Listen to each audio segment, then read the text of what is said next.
Vereador professor Zanquim, em declaração de voto. Senhora presidente, caros colegas da Microempa, eu quero deixar um esclarecimento aqui que a senhora presidente sempre nos alerta.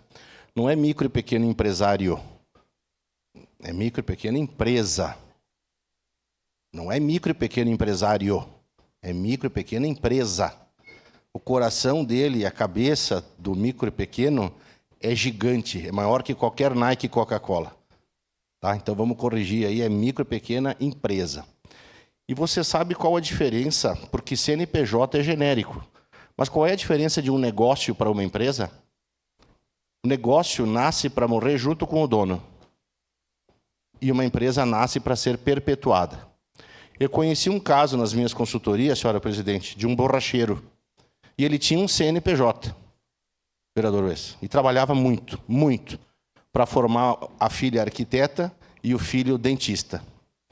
E o que esse senhor trabalhou, com dor nas costas, trocando pneu, arrumando carros na borracharia, e ele, infelizmente, não teve a grata satisfação de ir na formatura dos filhos.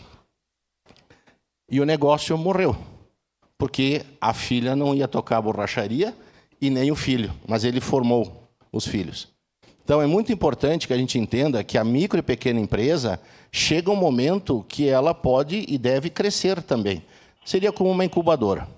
Então, eu deixo aqui novamente um desafio à direção, à presidência da Microempa, para nós triplicarmos o número de associados.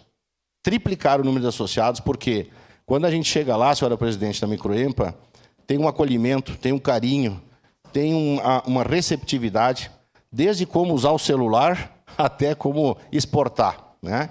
Então, certamente, meu voto será favorável à implantação dessa frente parlamentar das micro e pequenas empresas. Obrigada, vereador Zanquim. Só fazer essa